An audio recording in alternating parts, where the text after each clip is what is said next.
LPG संकट राजनीतिक मुद्दा नहीं, कहानी घर घर की। अरविंद केजरीवाल ने जताई चिंता। आम आदमी पार्टी के राष्ट्रीय संयोजक और पूर्व सीएम अरविंद केजरीवाल ने एलपीजी संकट पर गहरी चिंता जताई है। उन्होंने कहा कि देश इस समय एक ऐसे दौर से गुजर रहा है जहां रसोई गैस जैसी बुनियादी जरूरत भी लोगों को आसानी से उपलब्ध नहीं हो रही। उन्होंने आरोप लगाया कि देश में एलपीजी का उत्पादन लगभग 50% तक घट चुका है, जिसके कारण हालात तेजी से बिगड़ते जा रहे हैं। इस कमी का सबसे बड़ा असर आम लोगों और छोटे कारोबारियों पर पड़ रहा है।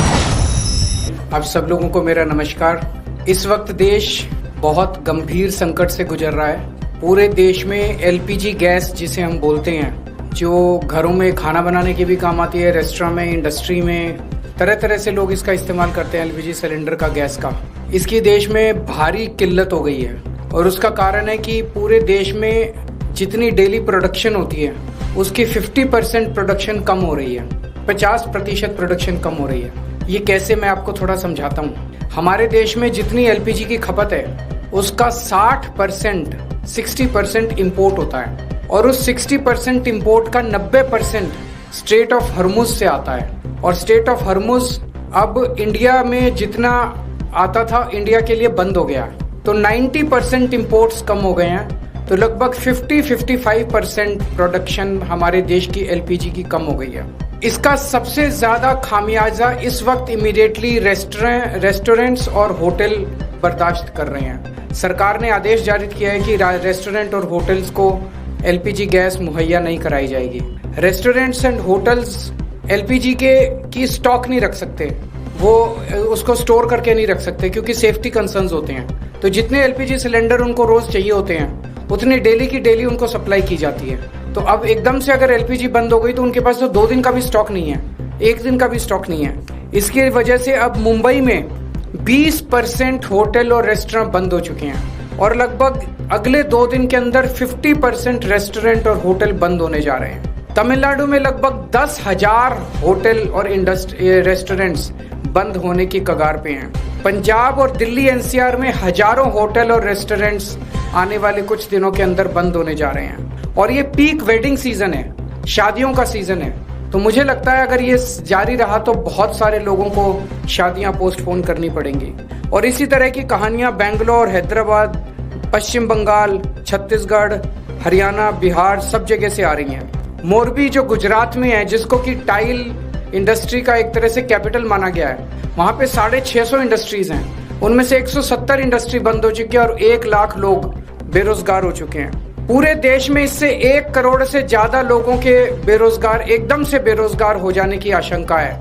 और इतने बड़े स्तर पे अगर लोग बेरोजगार हो गए तो क्या स्थिति होगी, हम सोच सकते हैं। और पिछले दिनों में सरकार ने कॉमर्शियल भी और डोमेस्टिक भी दोनों एलपीजी के दाम काफी ज्यादा बढ़ा दिए हैं। जो सरकार ने बढ़ाए वो तो अलग है, लेकिन अब मार्केट में जम के ब्लैक हो रही है एलपीजी की चारों तरफ।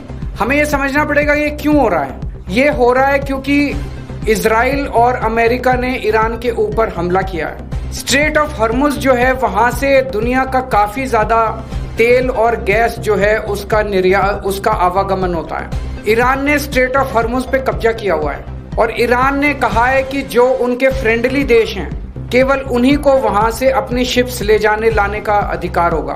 तो जैसे रशिया, चाइना, केवल उनके शिप्स को अलाउ किया जा रहा है। इंडिया ने सबसे बड़ी, प्रधानमंत्री मोदी जी ने सबसे बड़ी गलती जो की है वो ये है, किसी भी युद्ध के अंदर जब हमारा कोई स्टेक ही नहीं है, हमें किसी भी का पक्ष का साथ नहीं देना चाहिए था, हमें न्यूट्रल रहना चाहिए था। नॉन अलाइंड पॉलिसी भारत की विदेश नीति पिछले 75 साल से चली आ रही थी, जिसको प्रधानमंत्री ने चंद दिनों के अंदर डिमोलिश कर दिया। वो जाके सीधे इजराइल और अमेरिका के साथ खड़े हो गए, ईरान के खिलाफ खड़े हो गए। युद्ध शुरू होने के 1 दिन पहले उन्हें इजराइल जाने की क्या जरूरत थी? युद्ध शुरू होने के 1 दिन पहले उन्होंने नेतन्याहू को झप्पी पाने की क्या जरूरत थी? ये करके उन्होंने पूरे देश को संकट के अंदर डाल दिया है। और वो ऐसा क्यों कर रहे हैं ये हमारी समझ के परे है। आज तक भारत ने कभी भी अंतरराष्ट्रीय स्तर के ऊपर ना इस साइड का पक्ष लिया ना उस साइड का पक्ष लिया।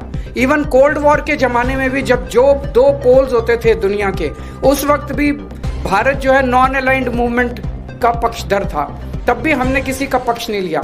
अभी प्रधानमंत्री जी ने सीधे सीधे अमेरिका के और इजराइल के पक्ष में अपना वो रखा और हमने ईरान जो हमारा पुराना दोस्त था, जिसके साथ हमारा काफी वो था, उसको हमने अपना दुश्मन बना लिया। 140 करोड़ पिछले कुछ दिनों में, पिछले कुछ महीनों में, पिछले 1 साल से हम देख रहे हैं किस तरह से प्रधानमंत्री मोदी जी सीधे सीधे, ऐसा लगता है मेरे को ये शब्द इस्तेमाल करते हुए बेहद शर्म महसूस हो रही है, प्रधानमंत्री मोदी जी ट्रंप के गुलाम बने हुए हैं। 140 करोड़ लोगों के इस महान देश को प्रधानमंत्री मोदी जी ने अमेरिका की कॉलोनी बना दिया। अमेरिका, हम देखते हैं जब अंग्रेज आए थे, अंग्रेजों ने भारत पे क्यों कब्जा कर लिया? अंग्रेजों ने भारत पे कब्जा किया था क्योंकि उस वक्त हमारे देश के अंदर शासन करने वाले जितने राजा थे वो कमजोर थे, उनको ब्लैकमेल किया जा सकता था, उनको खरीदा जा सकता था, उन पे अटैक करके अंग्रेजों ने कब्जा कर लिया।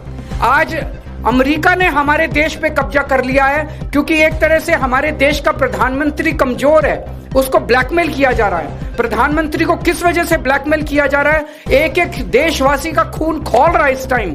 जिस तरह से डेली ट्रंप और वहां के छोटे छोटे सेक्रेटरी, छोटे छोटे अदने से कर्मचारी, अफसर अमेरिका के हमारे प्रधानमंत्री का, हमारे देश का मजाक उड़ाते हैं रोज टीवी के ऊपर बैठ के। खून खौल उठता है एक भारतवासी का, खून खौल उठता है एक देशवासी का, जिस तरह से हम इतनी जिल्लत और इतनी इंसल्ट महसूस कर रहे हैं। ऐसा हमने क्या किया है? हमारा यही कसूर है कि हमारा प्रधानमंत्री एक कमजोर आदमी है। जो आदेश देते हैं ट्रंप, सर झुका के, जी हजूर करके हमारे देश के प्रधानमंत्री उसको मान लेते हैं। ट्रंप ने कहा अपनी कॉटन ड्यूटी, जो अमेरिका से कॉटन आएगी उस पर ड्यूटी 0 करो। प्रधानमंत्री ने कहा जी हजूर, करते हैं, और कर दी। भारत के सैकड़ों लाखों किसान इसकी वजह से बर्बाद हो गए, लेकिन उन्होंने ट्रंप की सुनी। ट्रंप ने कहा रशिया से ऑयल खरीदना बंद करो, मोदी जी ने कहा जी हजूर, करते हैं। रशिया से ऑयल खरीदना बंद कर दिया। 8 लाख करोड़ रुपए का सालाना नुकसान हुआ इसकी वजह से देश को, 8 लाख करोड़ रुपए का। क्यों किया?